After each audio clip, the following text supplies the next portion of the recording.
Assalamualaikum sobat-sobat semua dimanapun berada. Di video kali ini saya akan mengijazahkan amalan yang sangat ringan untuk diamalkan, tetapi fadilahnya sangat besar. Ijazah amalan ini saya dapatkan dari guru saya, Abah Said Faridal Atros Al-Kindi As'ari. Redaksi amalannya basmalah. Cara mengamalkannya: sehabis sholat fardu subuh, sehabis sholat fardu maghrib, di dua waktu ini secara istiqomah, jangan sampai satu kali pun tidak diamalkan. Wajib mengamalkan amalan ini. Bagaimana caranya? Selesai sobat-sobat melakukan sholat fardu subuh dan sholat fardu maghrib, setelah selesai dari semua zikir dan doa yang biasa sobat lakukan, lalu sobat-sobat mengucapkan Assalamu alaika ya Said Umar Sato Al-Maki, kemudian ditutup dengan Al-Fatihah sebanyak 1 kali, tetapi basmalahnya sebanyak 21 kali. Abah menjelaskan, dua waktu tadi ini tidak bisa ditawar-tawar lagi. Intinya seumur hidup sobat wajib istiqomah, jangan sampai tinggal di dua waktu ini mengamalkan amalan ini. Lalu ada cara mengamalkan yang kedua. Cara mengamalkan yang kedua, di malam Jumat, waktunya sehabis sholat fardu isya minimal, tetapi waktu yang terbaik itu antara jam 12 malam sampai dengan jam 3 pagi. Sobat-sobat tidak perlu melakukan sholat, yang penting suci dari hadas kecil dan hadas besar, lalu duduk menghadap kiblat. Kemudian sobat-sobat mengucapkan Assalamu alaika ya Said Umar Sato Al-Maki. Setelah itu sobat-sobat menjikirkan Al-Fatihah sebanyak 41 kali. Di setiap 1 kali bacaan Al-Fatihah, basmalahnya sebanyak 21 kali. Sesudah selesai berzikirnya, kemudian sobat-sobat siapkan kertas yang polos seperti ini, polosnya HVS. Lalu sobat-sobat menuliskan basmalah di atas bagian tengah 1 kali, lalu yang bawahnya dibagi 2, basmalah 1 kali, sampai ke bawah ada 20 basmalah, yang sebelah sini ke bawah ada 20 basmalah. Jadi totalnya semua ada 41 basmalah dengan urutan 1 di bagian tengah, 20 di bagian sini, 20 di bagian sini. Bila sudah selesai menulis basmalah sebanyak 41 kali, yang pertama bisa digunakan untuk ditempelkan di rumah, dilaminating oleh sobat, dibingkai, lalu ditempelkan di atas pintu utama rumah sobat. Kalau sobat-sobat punya toko berdagang, bisa buat lagi juga seperti tadi, dilaminating lagi, dikasih bingkai, ditempelkan di atas pintu toko sobat di bagian tengahnya. Lalu bisa dibuat lagi untuk diri sobat sendiri, sama seperti ini, kertasnya polos, basmalahnya 41 kali, penjelasan seperti yang tadi saya jelaskan. Lalu kemudian sobat-sobat melipat. Cara melipatnya,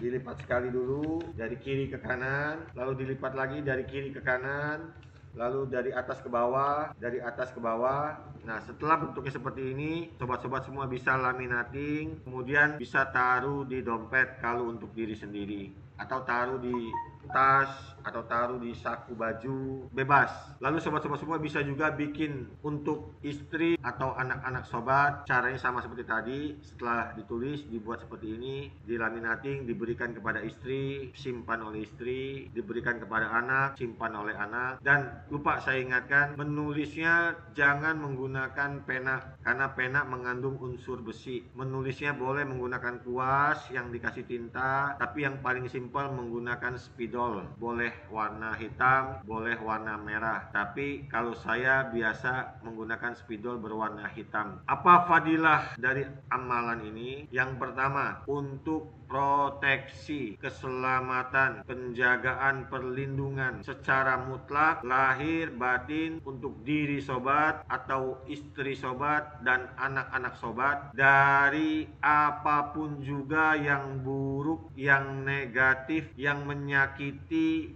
yang melukai, yang membahayakan, yang mematikan, yang menjatuhkan, yang melemahkan, yang merugikan, dan lain sebagainya. Yang kedua, untuk masalah kalau tulisan basmalah ditempelkan di rumah, maka seluruh yang ada di dalam rumah akan dijaga, akan dilindungi dari apapun juga yang membahayakan, yang buruk, yang negatif, dan lain sebagainya. Juga bisa menarik aura-aura positif, energi-energi positif ke dalam rumah. Jadi suasana rumah sejuk, nyaman, tentram, damai. Rezeki juga mengalir, tidak ada keributan dalam rumah tangga. Pokoknya adem aja di rumah itu. Kalau sobat-sobat semua tempelkan di atas pintu toko tempat sobat-sobat semua berdagang, sama akan menarik energi positif, aura positif, menolak yang negatif, menolak yang buruk, yang panas, sehingga pelanggan-pelanggan sobat akan merasa nyaman, merasa tenang kalau datang ke toko sobat, menarik rezeki pelanggan untuk datang kepada toko sobat, belanja di toko sobat. Kalau dibawa untuk diri sendiri atau dibawa istri, dibawa anak, yang tadi saya sebutkan, untuk proteksi yang utama, untuk mahabbah, semua makhluk Allah akan sayang, cinta, menghargai, menghormati, membantu, menolong, taat, tunduk, patuh, segan. Sobat akan memiliki aura yang luar biasa, menarik, berwibawa, berkarisma. Satu yang ingin saya jelaskan lagi sebagai tambahan, amalan ini yang mengamalkan adalah sobat seorang laki-laki, suami dari istri sobat, ayah dari anak-anak sobat. Bisa cukup sobat sendiri yang mengamalkan amalan ini. Untuk istri, untuk anak-anak sobat, bisa sobat-sobat bekali dengan ini, dipegang oleh mereka. Maka otomatis istri dan anak-anak sobat akan mendapatkan fadilah, proteksi, mahabbah, rezeki yang tadi saya sebutkan. Tapi syaratnya sobat yang mengamalkan jangan sampai di waktu subuh dan di waktu maghrib ada ketinggalan tidak mengamalkan amalan ini, karena kuncinya di situ. Selagi sobat-sobat istiqomah mengamalkan amalan ini di waktu subuh dan maghrib, minimal jauh lebih baik di 5 waktu, maka istri dan anak-anak sobat walaupun tidak mengamalkan amalan ini, tapi dibekali oleh wafak ini, mereka akan mendapatkan manfaat dari sobat-sobat mengamalkan amalan ini. Tapi jauh lebih baik kalau sobat-sobat mengijazahkan amalan ini kepada istri dan anak-anak sobat supaya mereka mengamalkannya juga. Yang diijazahkan cukup jikirannya saja, bukan membuat wafak. Demikian video kali ini, ijazah amalan basmalah yang saya terima ijazahnya dari guru saya Abah Said Faridal Atros Al-Kindi Asy'ari. Dengan ini saya ijazahkan sempurna kepada sobat-sobat semua untuk diamalkan oleh sobat-sobat semua. Kalau nanti ada yang belum sobat-sobat semua paham, bisa tanyakan di kolom komentar. Akhir kata, apabila ada dari diri saya yang tidak berkenan di hadapan sobat, pada Allah saya mohon ampun. Kepada sobat saya minta maaf. Terima kasih. Wassalamualaikum warahmatullahi wabarakatuh.